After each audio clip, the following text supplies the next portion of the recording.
संगठित शक्ति निर्माण करना चाहते हैं और हिंसा के द्वारा कभी भी संगठित शक्ति का निर्माण नहीं हो सकता। ये मौलिक बात है, ये मौलिक बात हम समझते हैं कि हिंसा के द्वारा संगठित शक्ति का निर्माण संभव नहीं है। इसीलिए हम लोग कानून और संविधान के दायरे में रहकर अपना सारा काम आज तक करते आए हैं और नागपुर हाईकोर्ट में हमने हलफनामा दाखिल करके लिखवाया। मगर न्यायपालिका जो नागपुर की हाईकोर्ट की है, उनको गुप्त लेटर लिखकर जो जज 10 मिनट पहले सारे फैसले हमारे फेवर में देने लायक था और आरएसएस का वकील मनोहर, उसकी बात हमारे वकील ने फिरदौस मुर्दा ने हर आर्गुमेंट काउंटर किया।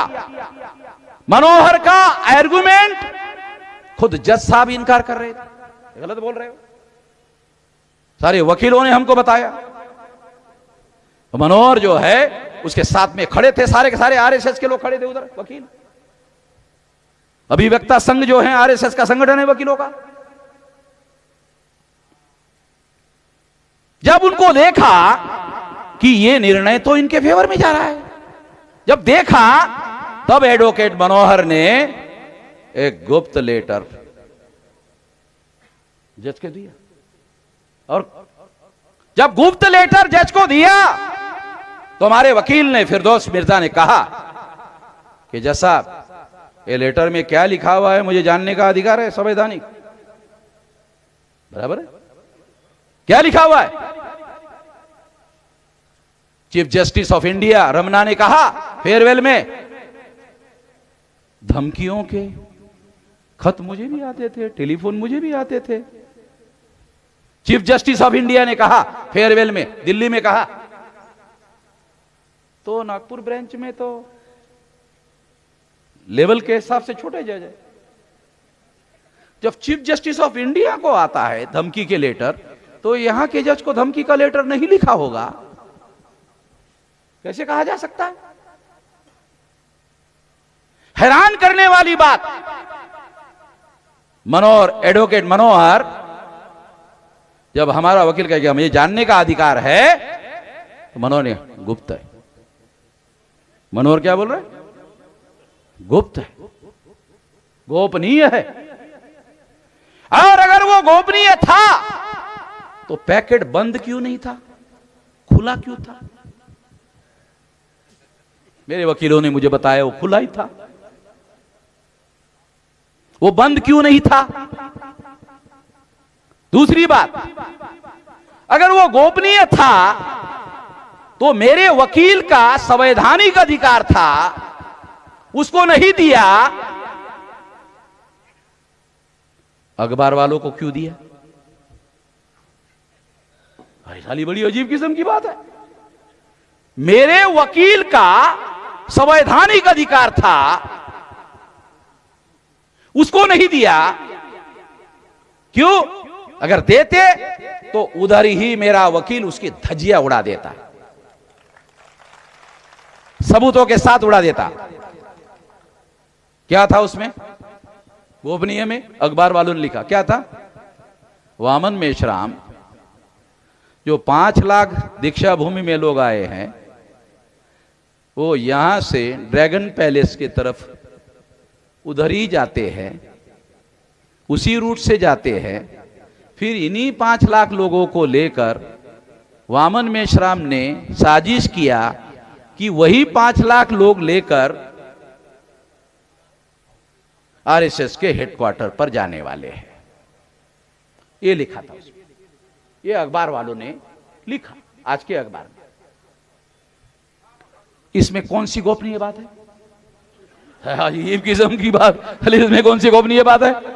और अगर ये बात मेरे वकील को बताई जाती, उधर ही धज्जियां उड़ा देता कि हम लोग, ये भक्त लोग जो आए हैं ना दीक्षा, उसके भरोसे पर हमारा आंदोलन नहीं है। हमारा आंदोलन 2 महीने से 31 राज्यों में 567 जिलों में और 4000 से ज्यादा तहसीलों में, 22,000 से ज्यादा ब्लॉक में और 1.5 लाख से ज्यादा गांवों में आंदोलन की तैयारी हो। वहां से लोग आ रहे हैं। क्या बोल रहे? अरे कितने डरपोक लोग हैं आरएसएस वाले, साले ट्रेनें रद्द कर दिया है। साले क्या गांडू लोग हैं? हजारों करोड़ रुपए का नुकसान कर रहे, राजस्व का नुकसान कर रहे। अरे मैं शांतिपूर्ण तरीके से मोर्चा लेकर जाने की बात कर रहा हूं, मेरा कोई रिकॉर्ड नहीं है। मुझे अंदरूनी जानकारी मिली। आप बोलेंगे अंदरूनी कैसे? तो कुछ लोग बोलते हैं कि आपकी सारी जानकारी सीआईडी वालों के पास है। मैंने कहा मैं कोई गलत काम करूंगा तो सीआईडी वालों के पास अगर है तो सार्वजनिक कर दे। मैं तो, मगर मैंने कहा सीआईडी में भी हमारी सीआईडी है, सीआईडी में भी हमारे सीआईडी है। और क्योंकि बामसेफ जो संगठन है वो तो कर्मचारी लोगों का संगठन है? तो कर्मचारी लोगों का संगठन है तो उधर तो है हमारे लोग, सारे देश भर में है। तो मुझे बहुत बार बताते रहते हैं। मैंने उनको कहा यार टेलीफोन पर मत बताया करो, मेरा टेलीफोन टेप होते रहता है, क्यों बताते हो? मेरे को आकर मिलकर बताते जाओ। ऐसे ही काशीराम जी के समय में काशीराम जी को भी बताने आते थे। मेरे सामने की बात है, दिल्ली में आते थे। साथियों, मैं आपको ये बताना चाहता हूं, ये अहम बात बताना चाहता हूं कि यदि वो लेटर गोपनीय था तो वो अखबार वालों को क्यों दिया गया, और यदि अखबार वालों को दिया था तो इसका मतलब गोपनीय नहीं था। और यदि वो गोपनीय नहीं था तो गोपनीय कहकर एडवोकेट मनोहर ने न्यायपालिका को गुमराह करने की कोशिश की। संभवतः जब हमारे वकील ने मांग की कि हम लोगों को जानकारी देने का अधिकार है, इसमें क्या लिखा हुआ हमको जानकारी चाहिए, तो जज ने कहा 10 मिनट का एडजॉर्न किया, बहस को 10 मिनट रोका। जज साहब चेंबर में गए। उनको रोकने का मतलब था मैं आने के बाद आपकी बात सुनता हूं, आप रुको, आपकी जो आप बहस कर रहे हैं ना, आप रुको, मैं चेंबर से 10 मिनट रोक रहा हूं, 10 मिनट के बाद आता हूं, फिर आपकी बात सुनता हूं। इसका मतलब, रोकने का मतलब यह था। जज साहब ने कहा कि आप रुको, मैं आता हूं, फिर आपको जो कहना है वो सुनता हूं। जज साहब चेंबर में गए। चेंबर में जाने के बाद 10 मिनट के बाद जज साहब कुर्सी पे बैठे आए। आते ही कहा वामन मेश्राम की केस डिसमिस की जाती। अरे सुना ही नहीं।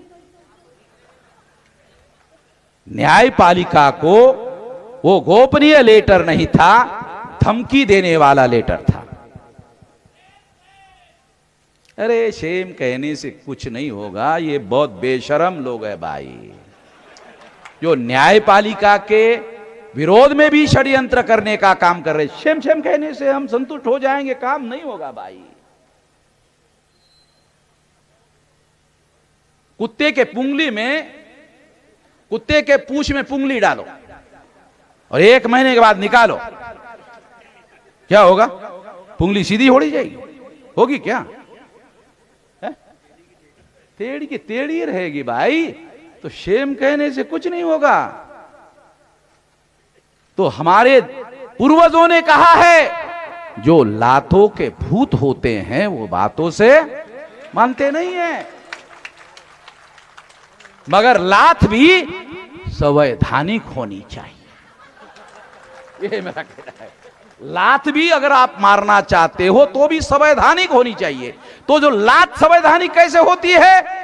आर्टिकल 19 के तहत संगठन बनाओ, संगठित शक्ति का निर्माण करो, और वो शक्ति इतनी बढ़ाओ, इतनी बढ़ाओ, इतनी बढ़ाओ कि केंद्र में तुम्हारी सरकार आ जाए। और सरकार आने के बाद फिर लात मारो, संवैधानिक लात।